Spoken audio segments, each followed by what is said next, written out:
Torá al instante. Con el pastor Roberto Alfaro. Reflejos de la Torá, el manual de vida. La palabra es la misma ayer, hoy y por siempre. Hebreos 13:8. Torá al instante. Es un espacio de reflexión y aprendizaje en familia, escudriñando las Escrituras de generación en generación, unánimes y en alegría. Acompáñanos todos los días, 7:30 de la mañana. Suscríbete a nuestro canal, Radio Génesis 128, y activa la campanita. Torá al instante.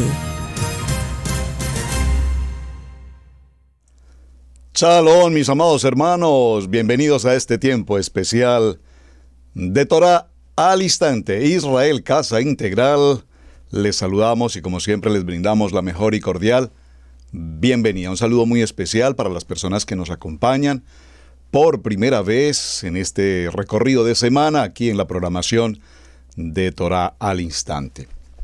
Una semana definitivamente apasionante. Muchísimas gracias, amados hermanos, por sus apreciaciones, sus comentarios. Estuve leyendo varios de los textos que me enviaron en el programa del día anterior y puedo notar por demás su interés con el tema y por lo tanto, de verdad que me siento muy, pero muy agradecido con todos ustedes por prestar atención a lo que usualmente semana a semana desarrollamos. Esta semana particularmente hablando del contenido de la historia, porque siempre hablaremos de historia. Recuerden que la historia es importante recordarla para no volver a cometer los mismos errores que hemos ocurrido durante tantos tiempos. Y en esta semana estamos desarrollando una jornada en la que vamos a tratar diferentes temas, como la filología. Para muchos el tema es completamente nuevo. 2, es importante que miremos lo que es la crítica textual, importantísimo, muy importante. 3, miraremos lo que es la masa crítica, muy importante y además apasionante tema. Y por supuesto, en el desarrollo de esta jornada, revisaremos algunos contextos de lo que significa paráfrasis, las traducciones de la Biblia y lo que es la paráfrasis, entendiendo, mis amados hermanos, que toda versión bíblica, absolutamente toda versión bíblica, obviamente va a tener o errores o inclinación del autor o de los autores que hayan realizado respectivamente la traducción. Me explico.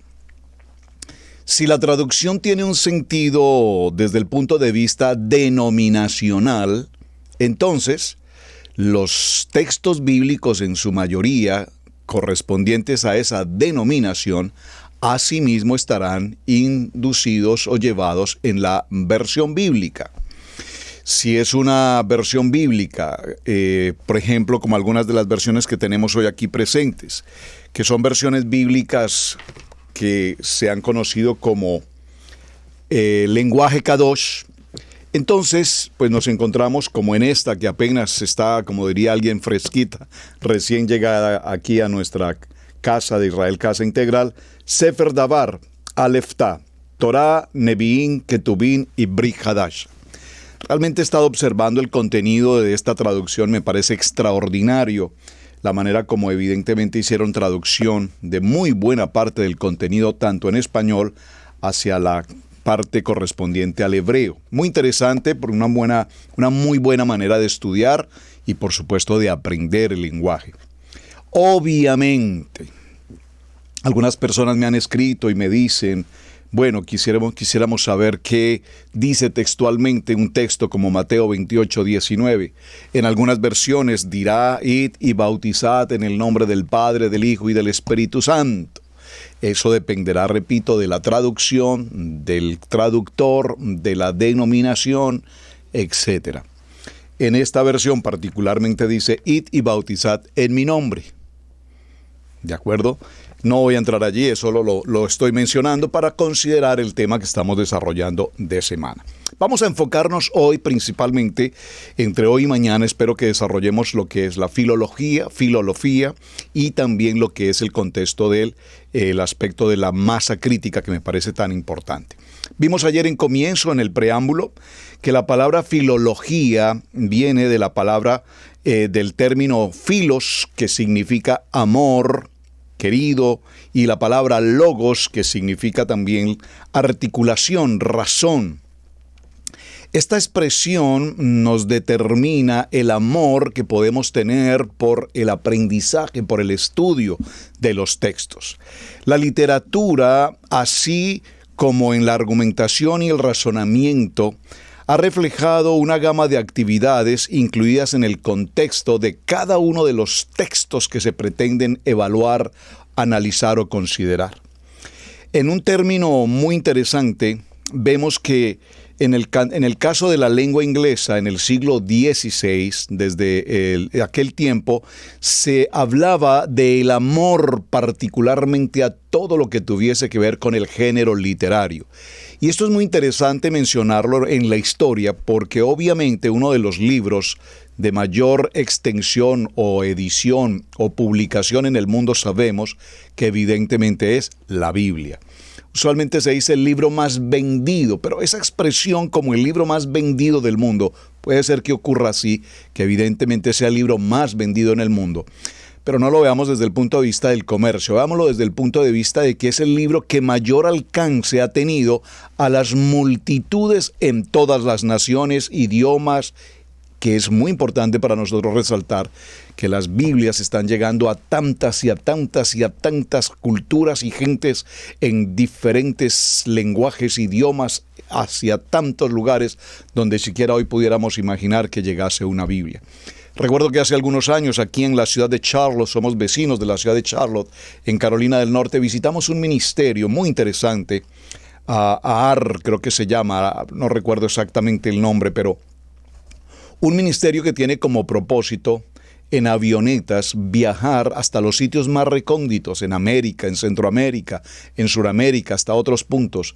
Y desde las avionetas, a través de empaques especiales, envían hacia esos lanzan, puedo decirlo de esa manera, como un tipo paracaidismo, lanzan algunos medios de comunicación como radios, con bandas FM o UFH, algo así por el estilo, de banda de onda media o de onda baja, que les permita entrar a un nivel de comunicación y a su vez envían y lanzan entre eso miles de Biblias a muchas regiones. Es interesante, una tarea por demás muy importante.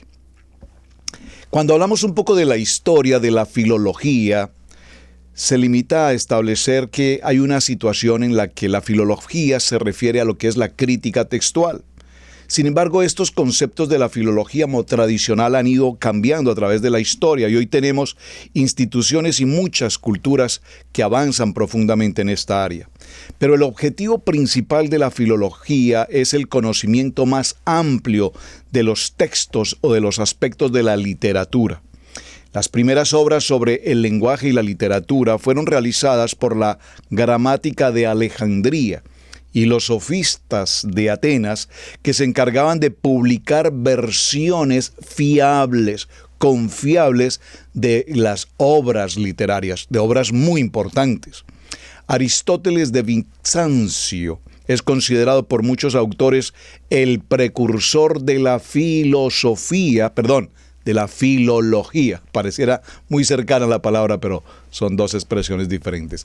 La filología. Entonces graben por favor en sus notas este nombre, Aristóteles de Bizancio. Usted se preguntará, pastor, ¿y cuán importante puede ser este nombre? En una cultura general este nombre es muy importante, porque a la final de esta semana tendremos que concluir cuán importante, cuán valiosa o cuán dañina puede ser la ciencia, si lo puedo decir entre comillas, de la filología, o por lo menos de los filólogos actuales que están generando polémica específicamente contra la palabra de Hashem, escrito está. Por lo tanto, iremos caminando en esa dirección. Hay un tipo de filología clásica y esta filología clásica o antigua se considera como una rama también de la filosofía y que realiza estudios a los contextos literarios obviamente de la literatura clásica.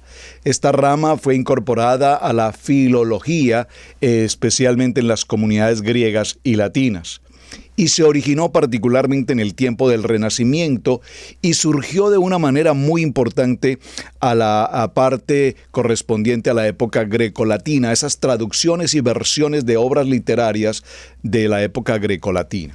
Posteriormente aparece otro tipo de filología, cual es la filología romántica, que tiene como objeto de estudio las transformaciones que se produjeron del latín vulgar en lenguas románticas, por ejemplo, el portugués o el español.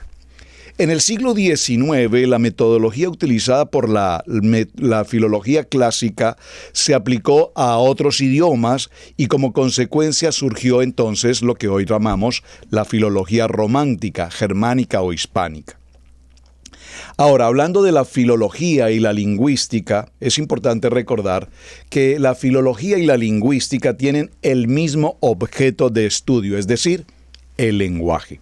Sin embargo, estas dos áreas o estas dos ciencias, realmente que no sé si llamarlo una ciencia como tal, pero vamos a decir, estos modelos también presentan desde luego algunas diferencias entre sí, porque mientras la lingüística se centra más en el lenguaje desde un aspecto práctico, la filología se concentra en la reconstrucción de los textos literarios antiguos.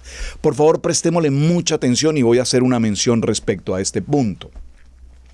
La filología y la lingüística. Los dos caminan muy cerca el uno con el otro, pero uno se detiene puntualmente en el aspecto del lenguaje, es decir, desde el punto de vista de un lenguaje práctico.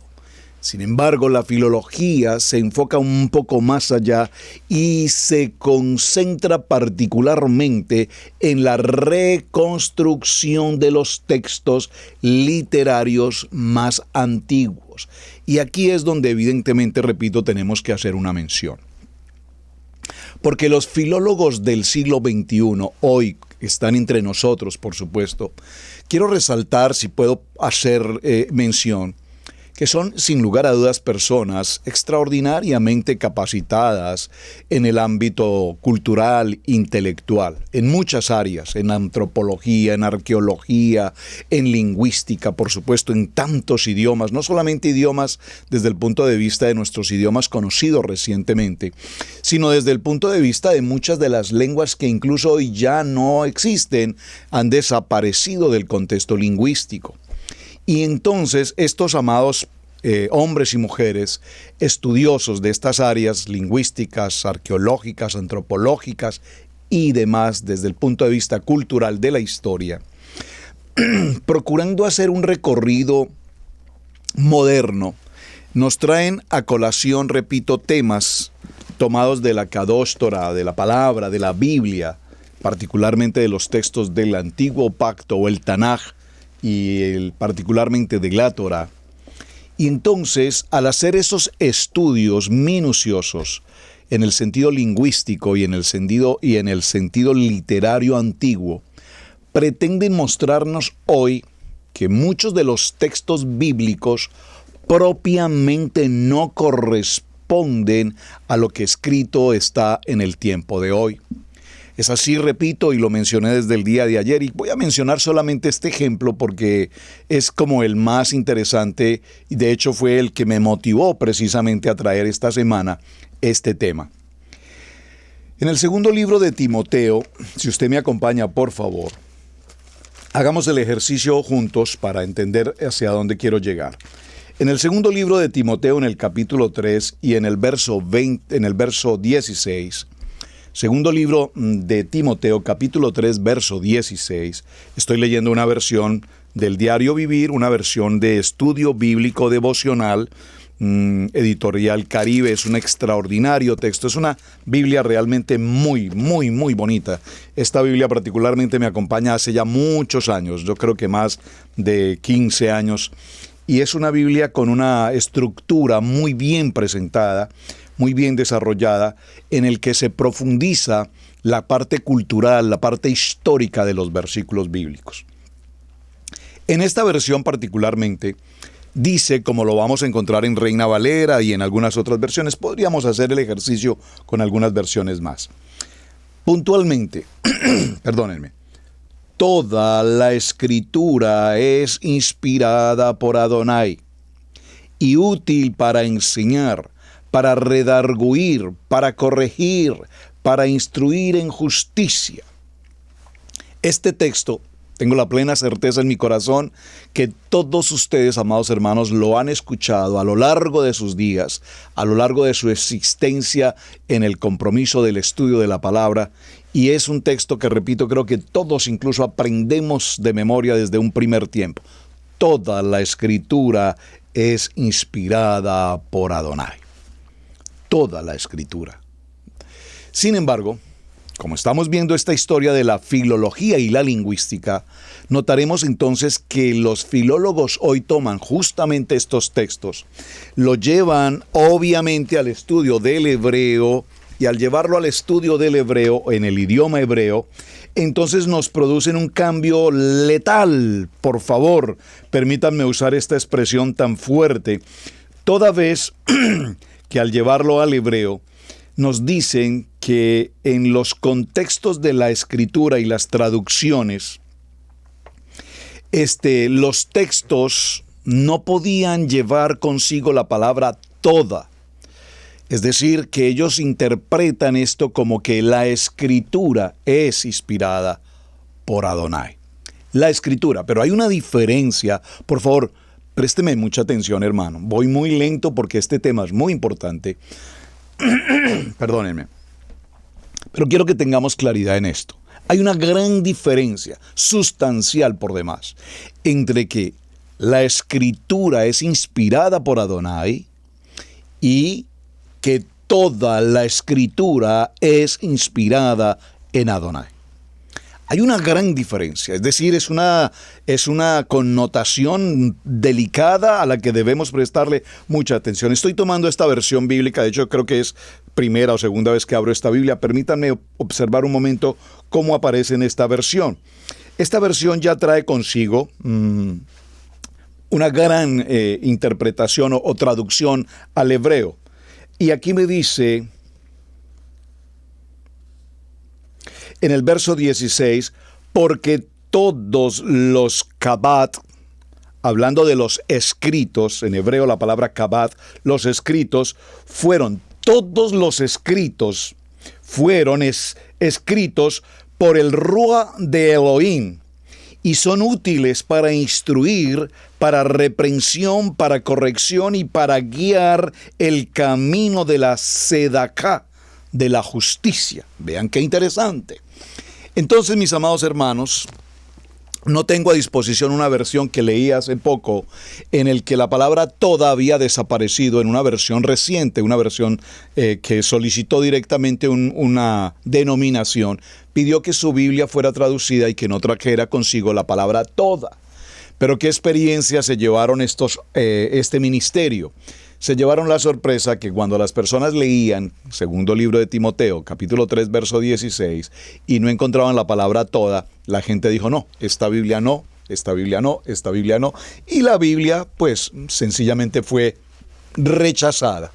Al ser rechazada, es decir, al no producirse las ventas suficientes, este ministerio decidió hacer una nueva edición de la Biblia que ellos solicitaron publicar, pero que se incluyera nuevamente la palabra toda. Es decir, que en el fondo de esta historia, lastimosamente lo estoy mencionando así, tiene que ver el efecto comercial. Es decir, la versión no se vendía al estar ausente la palabra toda. Entonces, los que produjeron este texto dijeron, definitivamente la Biblia no nos está dando un buen resultado económico. Vamos a dejar esa edición hasta allí, saquemos una nueva edición actualizada y coloquemos la palabra toda. Por lo tanto, no era desde el punto de vista de la intención del mensaje espiritualmente hablando, sino para ellos era desde el punto de vista comercial, qué tanta producción de venta tenía o no tenía el documento. Observen entonces, mis amados hermanos, cómo este tema de la filología tiene un sentido mucho más allá de lo que eventualmente nosotros podemos considerar. Ahora, hay varios aspectos que es importante que tengamos presentes cuando hablamos de filología. Y voy a mencionarlos, por lo menos mencionarlos de una manera práctica, sencilla, para que todos tengamos una idea básica, elemental, de qué se trata. La filología, en términos genéricos, hermanos, es una ciencia, como ya lo he mencionado, y es una ciencia que además de hacer el estudio a los textos y a los aspectos literarios, pues también se encarga de establecer históricamente los acontecimientos que haya tenido cualquier área literaria, repito, dentro del contexto de la historia. Y hay algunos aspectos que son fundamentales, entre ellos la oralidad. La oralidad es una forma de comunicación que va desde el grito de un recién nacido hasta el diálogo generado entre las personas más doctas o comunes de una sociedad. Existen dos elementos básicos de la oralidad. Uno tiene que ver con la oralidad primaria, la expresión verbal primaria, que se refiere a las culturas que solo poseen para ella un medio de comunicación y que permiten una actividad basados únicamente en la memoria. Es interesante. Trato de hacer un ejemplo muy sencillo, elemental sobre el tema. Antes de existir estos equipos electrónicos de la telefonía moderna, pues aquí podemos tener en estos equipos la información, absolutamente toda la información de cualquier persona o institución, cuentas bancarias, números telefónicos, miles de números telefónicos, correos electrónicos, y aquí en estos aparaticos tenemos memoria suficiente para guardar toda la información necesaria. Esto en la actualidad, si yo hoy particularmente quiero el número telefónico de alguien, algún hermano, un pastor, etcétera. Hermanos, créanme, qué vergüenza que no lo sé. No, hoy no procuro, de hecho, perdimos ese sentido de la memoria. De hecho, que no grabo un solo número telefónico, porque todo está incorporado en este lugar. De tal manera que si necesito el número telefónico de alguien, simplemente registraré su nombre e inmediatamente me indicará su correo electrónico, su lugar, su ciudad, su horario, en que está en el horario este, oeste, etcétera, su número telefónico y la información que quiera aquí está disponible. En otros tiempos no. Yo recuerdo hace algunos años, no muchos, pero fue en el siglo pasado. Recuerdo que sabía los números telefónicos de todas las personas que me rodeaban, maestros de la escuela, compañeros de la universidad, amigos del trabajo, de todos los números telefónicos estaban guardaditos en la memoria. Esta utilidad tan importante de hoy nos ha perdido ese sistema de la oralidad, de manejar las cosas, repito, desde el punto de vista de la expresión. El segundo aspecto o la manera secundaria de la oralidad es la que se manejan a través de las culturas por los medios escritos, muy importante. Entonces, a través de la escritura se establece todo tipo de documento que se deba tener a tiempo, que se deba realizar, que se formalice a través de los sistemas de cultura. Ahora, dentro de este concepto de la oralidad, hay algunos factores que debemos considerar. El aspecto lingüístico, muy importante, hermanos. Dentro de nuestros contextos culturales de las naciones, cada país y dentro de cada país o cada nación, a su vez, tiene aspectos culturales distintos en la oralidad. Voy a tratar de hacer un ejemplo muy sencillo. Para una persona, en el caso personal, en el caso mío, como colombiano, decir una palabra, y no voy a mencionar una en particular, pero hay palabras que como colombiano puedo mencionar entre colombianos y lo podemos entender. Pero no importa que sean de la región del norte, del sur, del centro o de cualquier otra región, pero entre colombianos entendemos ese lenguaje cultural, haciendo referencia a algo en particular. Pero si esa palabra la menciono con los hermanos de México, y ha sucedido y me ha ocurrido muchas veces, probablemente una palabra que no tiene gran significado para mí en Colombia, o que es una palabra tan normal que a diario tratamos, pues probablemente, y repito, me ha ocurrido para nuestros hermanos en México, esa misma palabra tiene un sentido total y absolutamente vulgar. Que alguien podría decir, pero pastor, ¿cómo puede usted como pastor pronunciar una palabra tan terrible como esa? Hermano, perdóneme, explíqueme por favor por qué es una palabra tan terrible, porque la verdad es que para mí en Colombia esa palabra no significa nada, es una palabra muy normal, de lenguaje común. Entonces la oralidad lingüística varía. Y varía, repito, en Centroamérica, Suramérica, aún repito, dentro de cada país también hay palabras que tienen un sentido y una variedad lingüística muy importante.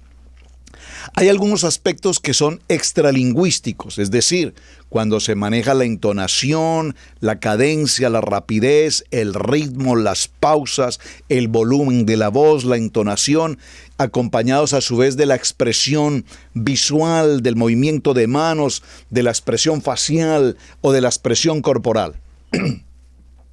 No sé cuántos de ustedes han observado esto. Cuando se hace un estudio de la expresión verbal, hay personas que a todo momento están expresando y no pueden expresar o decir algo si no están absolutamente con el movimiento, el gesticular, su rostro, sus ojos, sus labios, su cuerpo, sus manos, su pierna, su sentarse, su caminar. Todo esto tiene que ver con la oralidad desde el punto de vista extralingüístico. Y de hecho es muy importante este aspecto. De hecho, cuando compartimos con las familias el programa de Universidad de la Familia en los matrimonios, pues los matrimonios tienen una manera extralingüística maravillosa de hablarse, y es a través de la mirada o de los gestos. Una mirada entre el esposo y la esposa tiene 1000 palabras.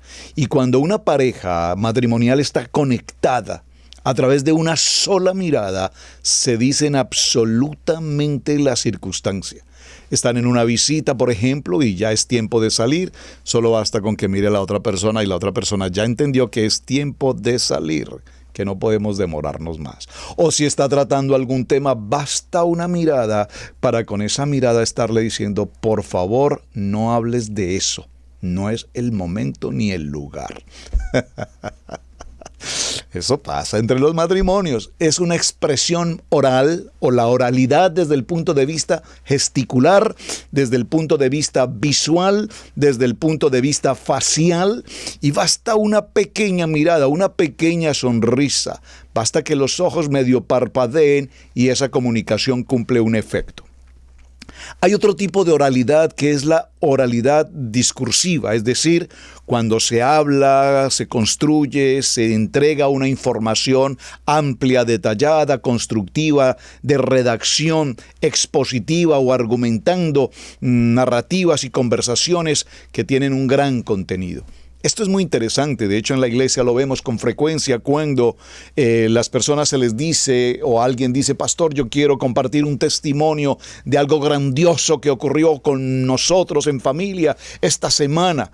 Oh, claro que sí, por favor, nos encantaría, los testimonios son muy edificantes. Por favor, puedes pasar y presentar tu testimonio. Solo se nos olvidó decirle a quien pasaba que solo puede contar con 2 minutos. Pastor, pero es que en 2 minutos es imposible. En 2 minutos, pastor, dar un testimonio en 2 minutos. Perdóneme, pastor, pero es que es imposible. Bueno, porque su oralidad discursiva empieza de la siguiente manera. Esta semana le ocurrió un milagro. Esta semana algo grande ocurrió. Pero ¿cómo empieza el testimonio? Amados hermanos, yo quiero compartirles un testimonio. Cuando yo era niño, tenía como 3 o 4 años, aún me acuerdo, eso hace 60 años por lo menos. Y yo recuerdo que en aquel tiempo, y empieza, y entonces cuando cumplí 9 años, y cuando tenía 10 años, y cuando iba en el mes del año 12, y cumplí mis 15, y empieza a narrar una discursiva que va a tardar por lo menos 2 horas para llegar al milagro. Y al final de las 2 horas dice, y lo que ocurrió esta semana es que el médico me dijo que ya no hay la enfermedad que se me había pronosticado. ¿Qué tenía que ver eso con 2 horas desde la infancia, desde los 3 años? Probablemente había un antecedente desde los 3 años, pero simplemente cuando a los 3 años desde muy pequeño se detectó que había una situación crítica en mi salud, pues esa situación me acompañó durante tantos años y justamente esta semana en los exámenes médicos, Adonai, gracias Hashem, porque esta semana el médico me estableció que esa enfermedad y esa situación desapareció. ¿Cuánto tardó en eso? 30 segundos. Entonces la oralidad discursiva. Luego tenemos una manera que hay, que es la oralidad cultural. Culturalmente, cada país, cada región, cada ciudad, cada cultura, cada pueblo tiene una manera de ser, de expresar, de celebrar, de comportarse, de vivir. Y nosotros los hombres somos así y los hombres no lloran. Momentico, los hombres no lloran. Bueno, pregúntale al profeta Jeremías. ¿Por qué se le llama el profeta llorón? Así es que, mis amados hermanos, esto, ¿qué tiene que ver con el tema que estamos tratando? Tiene que ver, mis amados, que todos estos aspectos se establecen y se determinan cuando hablamos de la filología. Y al hablar de la filología, entonces recordemos que la escritura fue la invención que durante mucho tiempo hasta nuestros días ha ocurrido. Esa gran invención de llevar gestos gráficos, hacer las grafías, las estructuras de lo que conocemos como letras o el alefato o el abecedario. Entonces, esa escritura a través del tiempo ha evolucionado de una manera extraordinaria y es la que ha permitido las maneras fundamentales de comunicación. Y dentro de esto encontramos una palabra muy interesante que es la ideográficamente. La idea, cuando expresamos una idea y la graficamos y la podemos diseñar. Hoy la escritura, no solamente el texto escrito, sino que hoy desde la misma arqueología y desde muchos de las épocas históricas, recordaremos cómo se nos enseñan las imágenes pictográficas que se han encontrado en cuevas, en cavernas, en Egipcio, en Mesopotamia y en tantos lugares de la tierra. En muchos de nuestros países igual se han encontrado imágenes, dibujos que hablan, jeroglíficos y demás, que estas maneras de escritura antigua, pues hoy se les ha dado sentido y hay personas que se dedican específicamente a descubrir el método de escritura antigua y de hecho hasta el día de hoy se han logrado avances importantísimos en esta idea. Esos grabados, todos estos dibujos sobre piedra, sobre arcilla, sobre papiro, sobre pergamino, sobre las tablas de madera y cubiertas de cera y muchas otras formas de trabajo hasta nuestros días son extremadamente importantes. Y la escritura a lo largo de ese tiempo ha cumplido esa preciosa labor. ¿Cuál es? Establecer, mis amados hermanos, que cada una de estas naciones del mundo ha establecido, repito, un aspecto de identidad. ¿Qué tiene que ver todo este aspecto, mi amado pastor, con el tema que estamos hablando? Pues que hoy justamente los amados filólogos que han ocupado tantos años de su vida preparándose en todas estas áreas, han tenido que observar hasta los más mínimos detalles que he mencionado. Desde el punto de vista cultural, es muy importante que nosotros entendamos la cultura de nuestros amados del pueblo hebreo.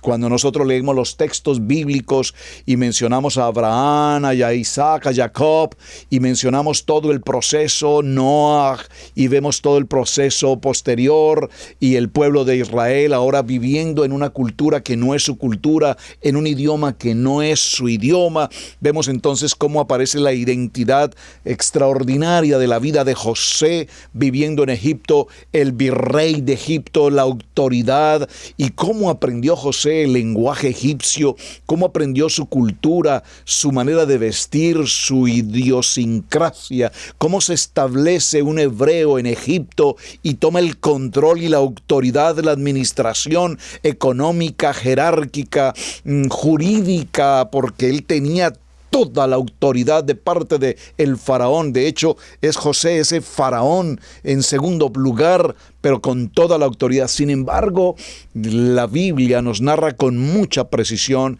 que nunca jamás José tomó determinaciones sin que previamente consultara con el faraón. Y allí nos da una muestra maravillosa de sujeción, de obediencia, de sometimiento, de honra, de respeto, que identifica la cultura hebrea y que identifica la cultura de este hombre llamado José. Por lo tanto, cuando hoy nosotros estudiamos estos textos, por un momento podemos imaginar todo este proceso. Ustedes recordarán esa escena maravillosa cuando los hermanos de José, después de cuántos años, aparecen en Egipto y José los reconoce. Los reconoce porque sabe quiénes son por su manera de vestir, por su manera de hablar, por su cultura, por sus gestos, por sus expresiones, por su manera de usar su cabello, su barba, etcétera. Pero ellos, estando justo frente a su hermano, ni siquiera cruzó por su mente por una milésima de segundo pensar que este podría ser José, aquel a que ellos habían pretendido matar y posteriormente decidieron vender. Era otra identidad, era otra cultura, era otro hombre. Sin embargo, ellos hablaban entre sí y José, por supuesto, entendía perfectamente su idioma. Pero y el texto nos narra que él utilizó una persona que le hiciese la traducción, un intérprete, aunque él entendía perfectamente su lenguaje natal, por supuesto, el hebreo. Todo esto, mis amados, para concluir, que al leer nuestros textos bíblicos y poder caminar en las páginas de la Biblia y conocer los aspectos culturales y las maneras de pensar del texto bíblico, de lo que vamos a ver más adelante, que lo llamaremos la masa crítica, entonces podemos pensar cómo vivían los pueblos de aquel momento. ¿Usted alguna vez ha pensado, amado hermano, por ejemplo, cómo vivía una familia hebrea para aquel tiempo? Y la Biblia nos da, por supuesto, narrativas importantísimas. Cómo se educaban los hijos, cómo se formaban las relaciones de noviazgo, cómo se establecía un matrimonio. De hecho, hace unos 2 meses hablamos de todos esos aspectos tan importantes. ¿Por qué lo menciono? Porque la filología tiene como propósito, evidentemente, investigar todos estos aspectos, investigarlos. Pero una cosa es investigarlos, traerlos a la actualidad, y otra cosa muy distinta es traer esa información, colocarla frente al documento bíblico y entonces empezar a negar que lo que está escrito en la Biblia no ocurrió de esa manera. Y aquí debo traer a colación y permítame que lo mencione porque me parece muy interesante que hagamos esta mención.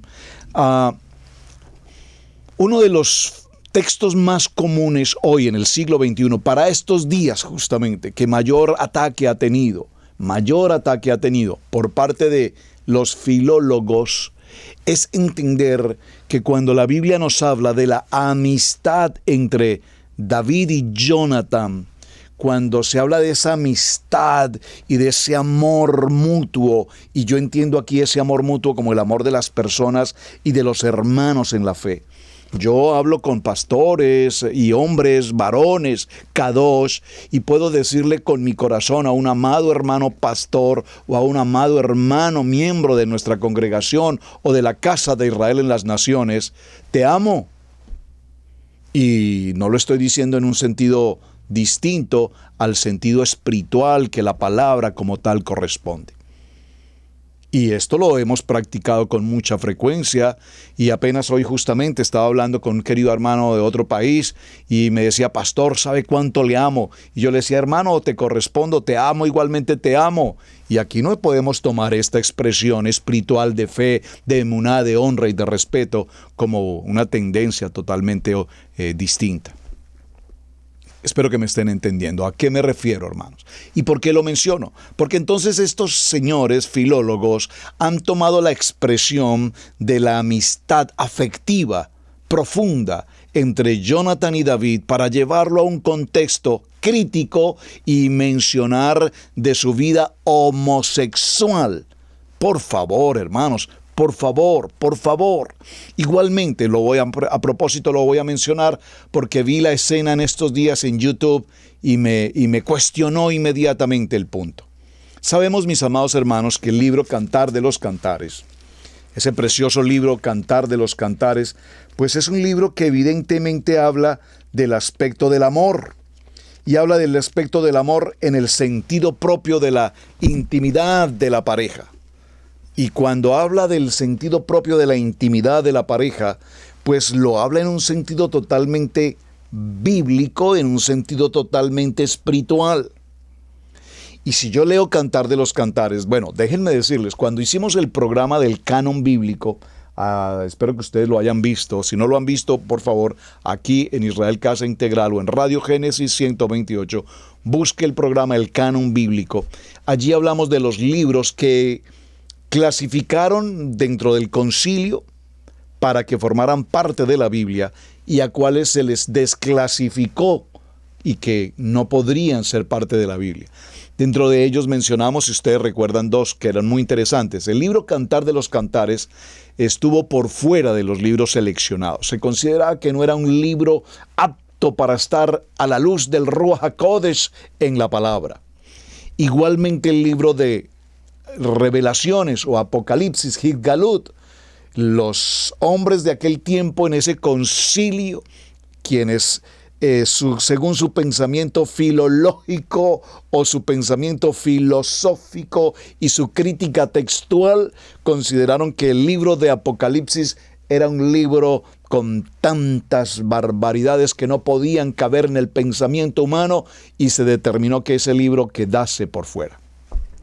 Sin embargo, en medio de discusiones y polémicas y una cosa y la filología del momento, finalmente, para hacer como el número par, concluyeron de que finalmente dejemos pues Apocalipsis y dejemos pues Cantar de los Cantares.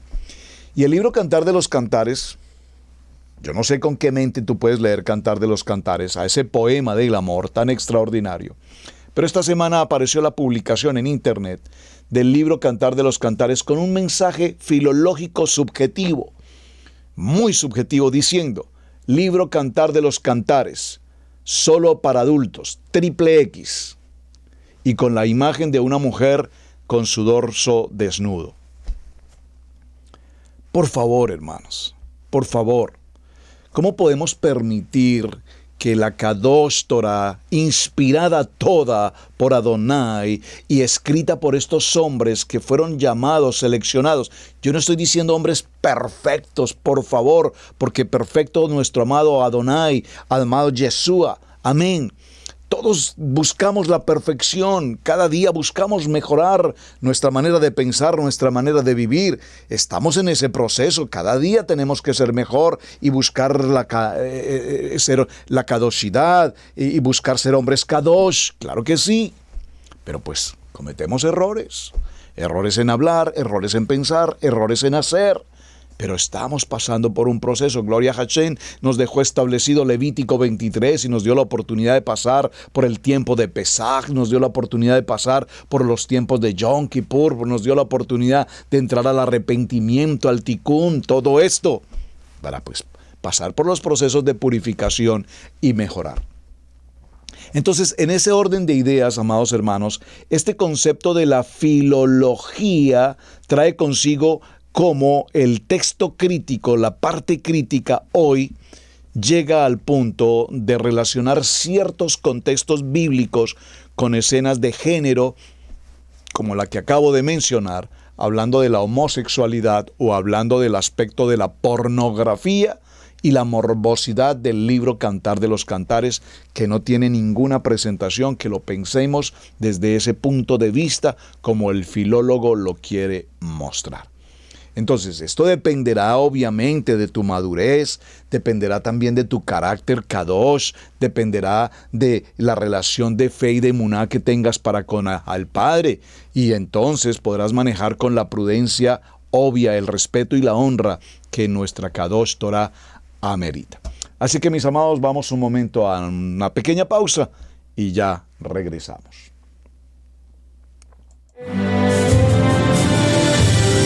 Mateo 10, 6 al 7. Vayan mejor a las ovejas perdidas de la casa de Israel. Y al ir, proclamen, el reino de Yahweh está cerca. Suscríbete a nuestro seminario Raíces Hebreas.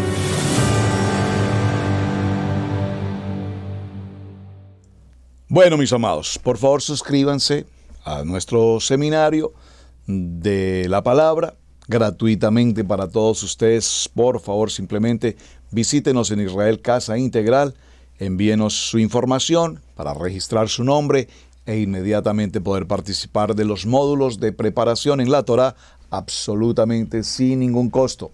Sin ningún costo. Bueno, hay que pagar un precio. Siempre lo menciono. Hay que pagar un precio. Sí, el precio que tienes en tu responsabilidad personal, en tu disciplina personal de estudiar la palabra, aprender la palabra, amar la palabra, vivir la palabra. Cuando tú haces una disciplina personal y estudias y estudias y estudias a tu propio ritmo en tus espacios disponibles, va a ser maravilloso. Ese es el precio que todos tenemos que pagar. Vamos a ir a la segunda parte de nuestro tema para el día de hoy, para continuar con esta semana apasionante, a las preguntas que ustedes me han enviado con frecuencia. ¿Qué es entonces la crítica textual? Muy importante, hermanos. Qué tema tan interesante. En pocas palabras, la crítica textual es un método utilizado para determinar lo que decían los manuscritos originales de la Biblia. Este es el punto central. Los manuscritos originales, ¿qué realmente los documentos originales dicen?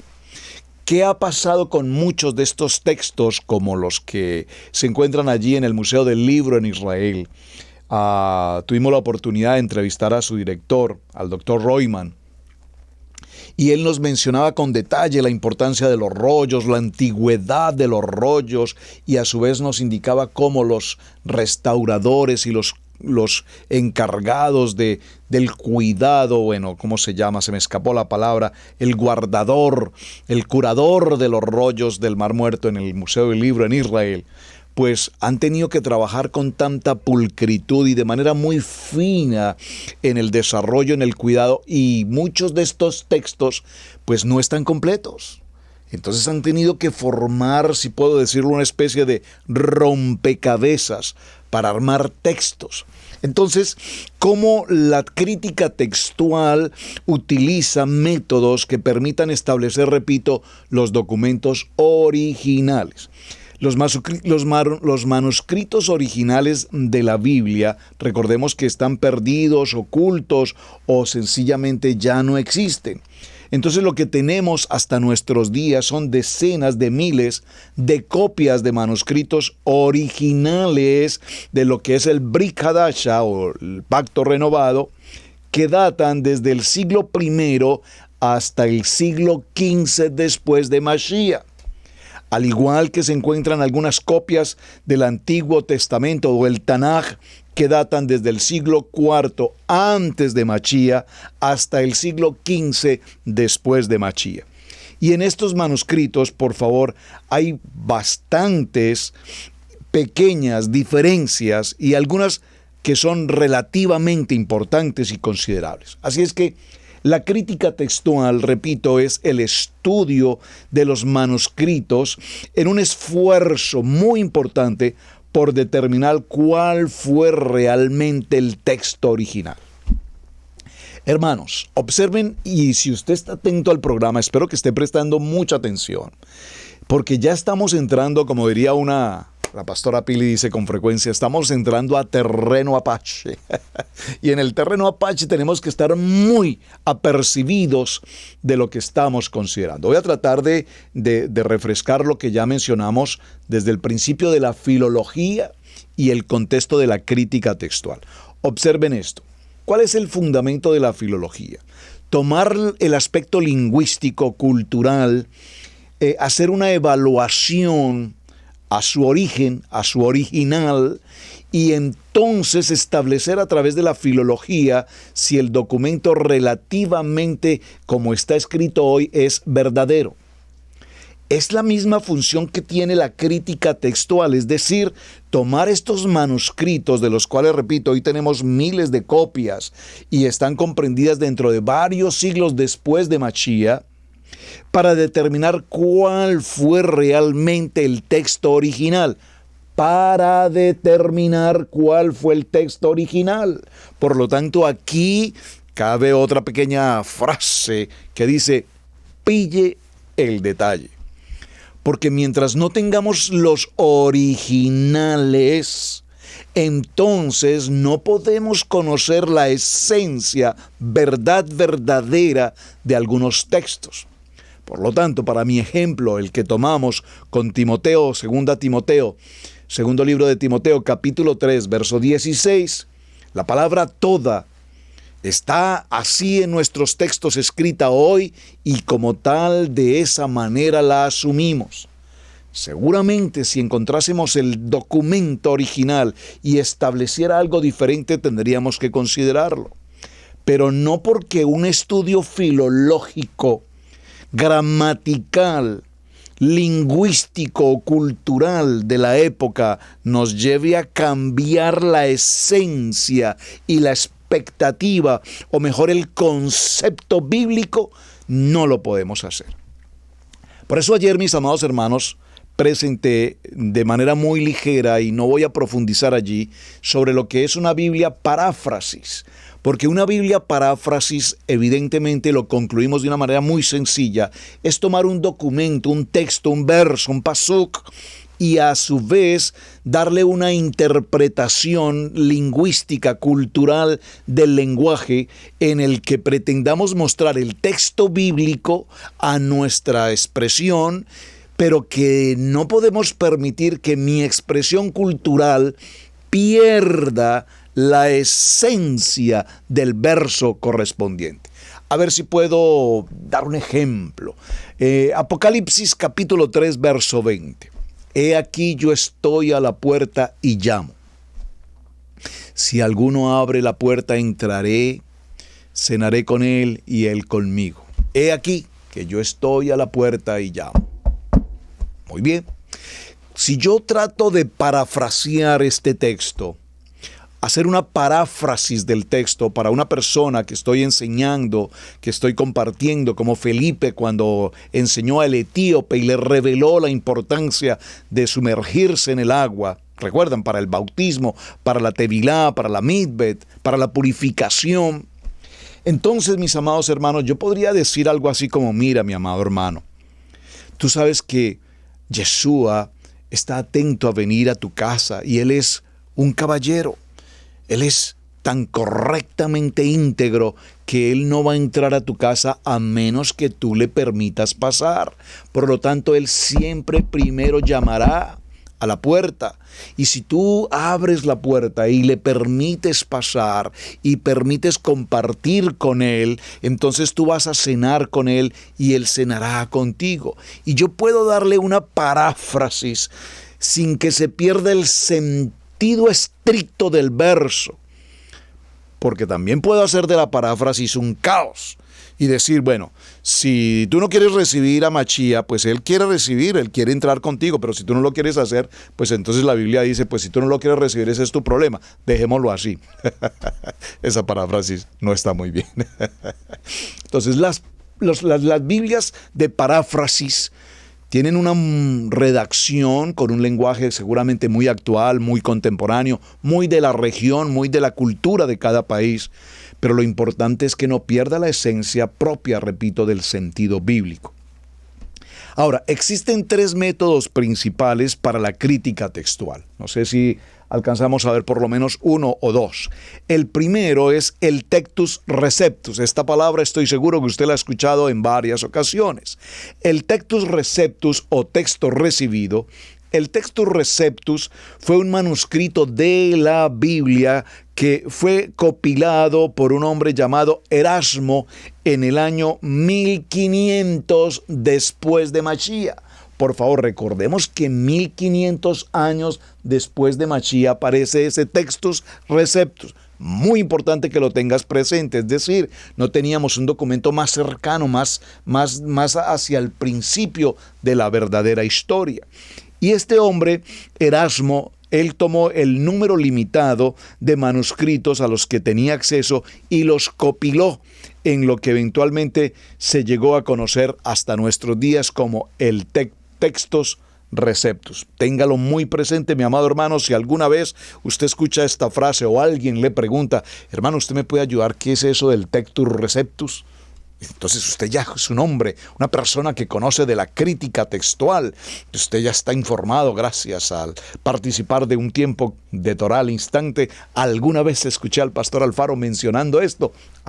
Pero qué bueno, porque estamos todos aprendiendo. Todos estamos aprendiendo.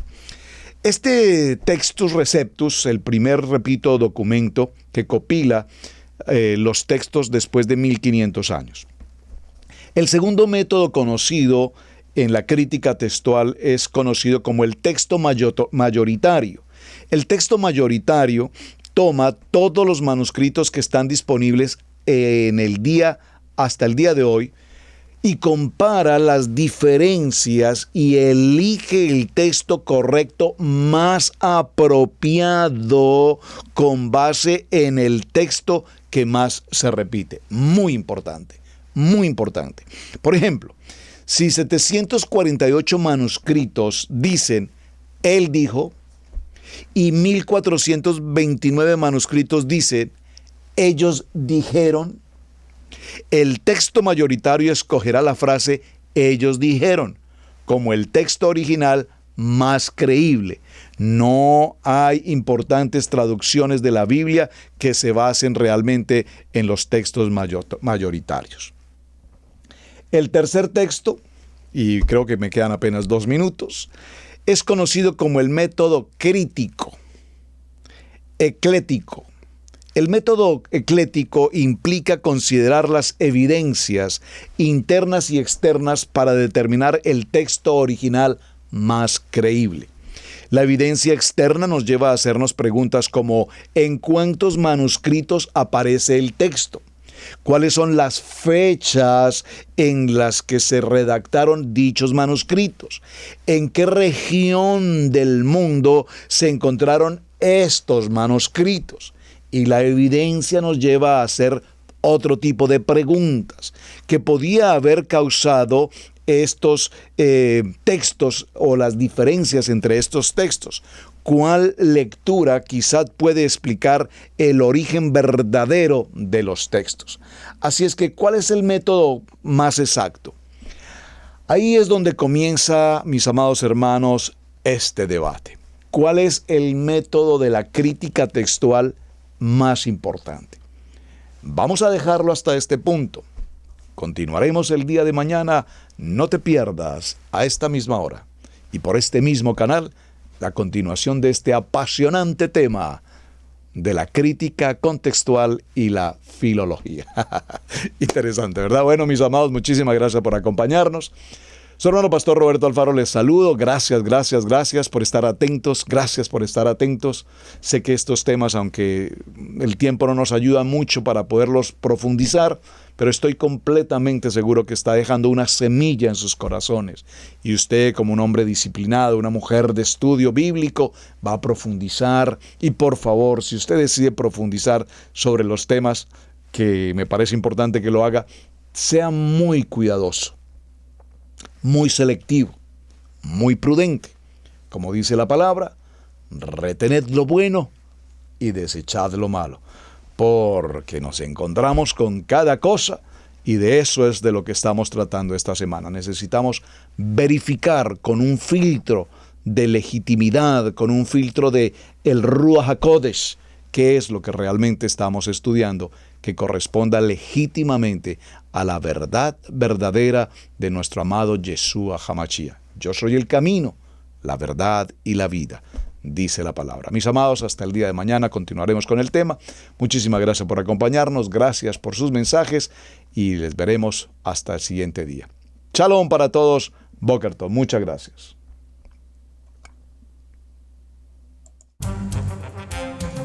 Hemos presentado Torá al instante con el pastor Roberto Alfaro.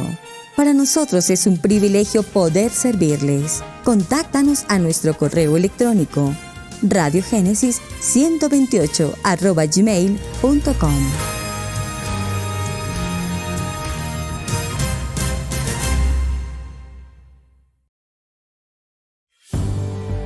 Debemos aprender a honrar los dones del ministerio, en especial el de enseñanza.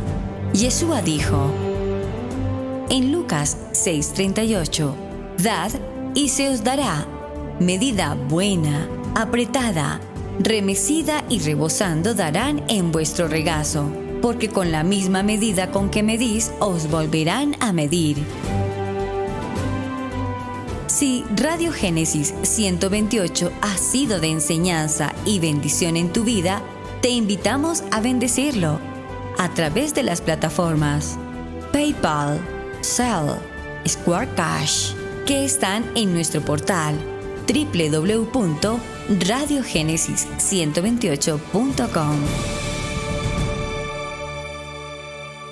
Amigos, gracias por ver el video del día de hoy. Con tu control remoto puedes seleccionar el botón arriba de suscribirte y también te dejamos 2 videos que también sabemos que van a ser de ayuda para tu vida. Gracias por estar con nosotros aquí en Israel Casa Integral. Recuerda, es un gran privilegio servir a Adonai.